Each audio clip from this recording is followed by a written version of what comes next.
Hello, hello, hello. Antphrodite here, your pop culture psychic, back to you again with another celebrity reading. This time it's on Sydney Sweeney again. If you haven't seen my last reading on her, I'll put a link to it up here, the controversy with the jeans and everything. She's in the headlines again for allegedly dating Scooter Braun. And everyone wants to know, is this real? What's going on? Do they even like each other? What's the tea? I'll take a look at this. So remember, these readings are all alleged friend tapers only, and let's get started. If you guys like this, please make sure you hit that join button down below and join the YouTube members. There's a ton of additional content that you're missing out on. Celebrity readings, story times. You can win a reading from me. There are pick-a-cards. There's stuff on heaven, hell, the meaning of life, stuff like that. And there's even a Discord that I'm in all the time. So, join button down below. All right, so Sydney. Bro, of course she's the Ace of Wands reversed. And then Scooter, of course, he's the Queen of Wands reversed, and the energy between them, the Five of Swords. This is a very superficial connection. So the Ace of Wands is reversed for Sydney, which tells me that's like the return of the old. So, and also it's like an engagement reverse, which makes sense because she, broke off her engagement to kind of be single. So the Ace of Wands says that there had to have been some sort of connection between the two of them, or a misconnection before they connected. Like, I don't know if he got rejected by her, Queen of Wands reversed, or if like she was like ignoring him or something, or he was like trying and it wasn't working. There was some sort of element of chase here, but like playing it cool, but chase. He definitely looks like second choice, I'm not gonna lie. The Ace of Wands says that she got pushed away or rejected by someone else and fell back into him. The Five of Swords is pettiness. So there's a little bit of like issues with both of them going into this. So they're both kind of going in half-assed. And I also think both of them are kind of like, I wouldn't say settling, but it's not their top choices. Even though he was interested more than her, it's not their top choices. Queen of Wands reverse, like I said before, maybe some form of rejection, but it's also about him being slightly intimidated and wanting someone strong. When the Queen of Wands reverse, like, obviously she's gorgeous, and there's a feeling of him like he just likes gorgeous women. Makes sense, right? I mean, if he didn't have his money, she would be out of his league, so that makes sense. Let's keep going. Okay, so yeah, he did a lot of favors for her. He did, I think, allegedly, for chambers only. The Sun is upright, which is happiness, and the King of Swords is him, right? That's like independence and selfishness, but it's also ambition and drive. And the Ten of Wands, a release of burden. I want to help you. So I think he was helping her in her career and giving her opportunities, doing things for her for a long time. I think this is something that he does. When you look at the Sun, it tells me that he likes to help people in the industry and give them things. I don't think he outright expects loyalty, but I think people naturally fall in line like, oh, he did me a favor, I'll do one for him. It seems like he likes to build up a little bit of like an army, so to speak, of people that I wouldn't say owe him, but have a vested interest in being on his good side and against the people he's against. Because when I look at this, I see this as like a recruitment of a soldier, so to speak.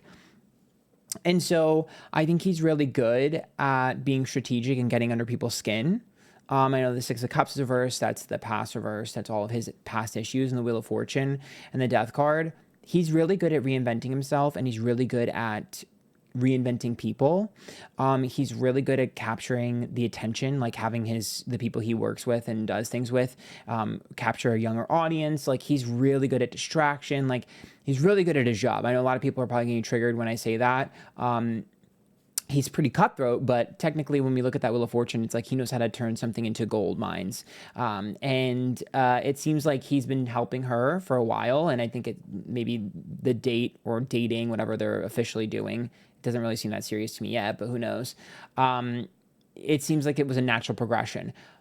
In his defense, it does not look like he does that. It doesn't look like he crosses boundaries with everyone. Like, it doesn't seem like he's like doing favors to try to get in people's pants. I think he just does that because, like I said before, he likes to have people who I wouldn't say owe him, but like I said before, who are like on his good side.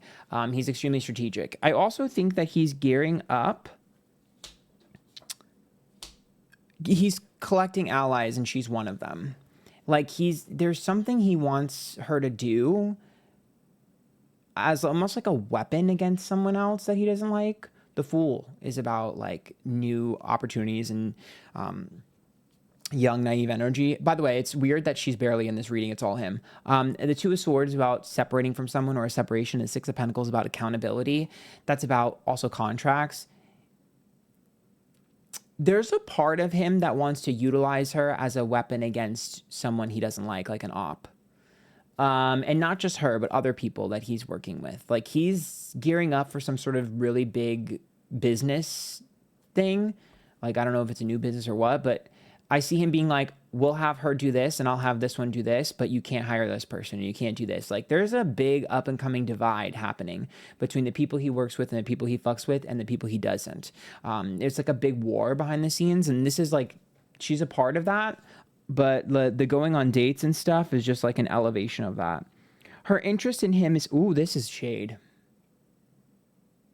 Well, is it shade if it's what I see? I have to be honest, right? She is entertaining him because she only cares about money in her career. That's it. I know you guys want her to have integrity. She doesn't, and she's not going to. The High Priestess is a verse which says that she's not taken serious in the industry. Whose fault is that? But she's not taken serious. So when the Five of Pentacles is up right and the Two of Pentacles, she needs someone who is taken serious. And she's looking for connections to be taken serious. So she's just, climbing the clout train, clout chasing, whatever. It's working for her. So I'm happy for her success. But it's sad that she kind of needs a man to legitimize her voice. I can't believe we're still dealing with that in this day and age. But hey, it's working for her. So good for you, I guess. But yeah, she doesn't really care about anything other than advancing her career. That's literally all she cares about. Empress being reversed, Knight of Pentacles and Eight of Wands. Yeah, there's a feeling of like, she doesn't want to slow down. She's restless. So anytime there's nothing happening for her, she's like freaking the fuck out. She just needs to constantly do something and distract her and put her effort in. I mean, I get it. I feel like, here's the thing. When it comes to Sydney Sweeney, I don't think she makes a good actress, but she makes a good influencer. There are so many influencers that, and I feel like a lot of the hate stems from this. There are so many influencers that act just like her, but haven't made it to the big screens like she has. She's in rooms that influencers would kill to be in, and she is one of them. Like, this is like, she has influencer energy where she just like kind of like climbs a ladder, clout chases to the top, does whatever she can to be seen and heard, has no integrity, will look like a fool on camera and doesn't care. Like, and that's every influencer, right? These days, unfortunately. I wish I had less integrity so I could do that. I'd probably be much, much more successful, but unfortunately, I just can't stop myself from having nothing but integrity.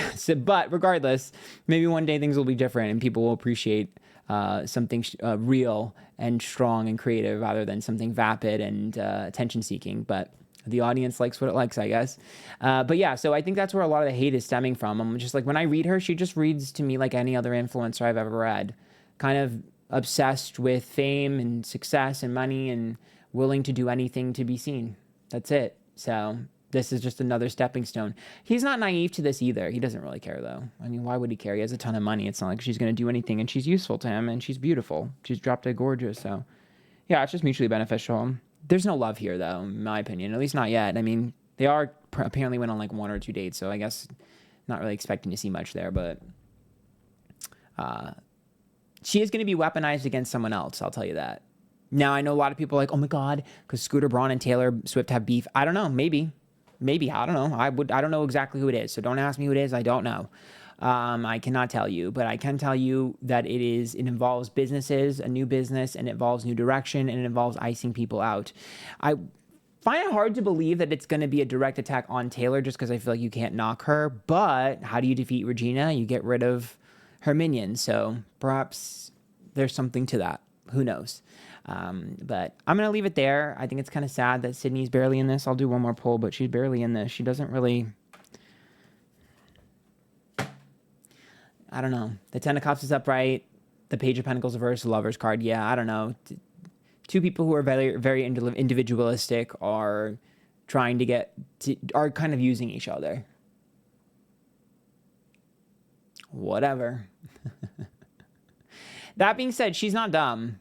She might play dumb, but she's not dumb. And this girl will go against other people if it benefits her.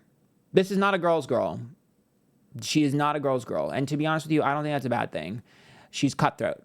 she's me first and cutthroat. And I guess it's working for her, and I don't think that's a bad thing. It's just a different way of going through life, and that's her choice. And to be honest with you, I think if a lot of you were in her position, you would probably do the same thing. I know you would like to say you wouldn't, but millions and millions of dollars, lots of fame, it's alluring, and everyone else is cutthroat, so you might as well be too. So I kind of get it. I'm gonna leave it there. Hopefully you guys like this. There's not much to this. It was pretty easy to read. But if you like that, join the YouTube members link down below. Until next time, good luck. Also, I don't really think she cares about being an actress. She cares about being famous. Take that for what it is.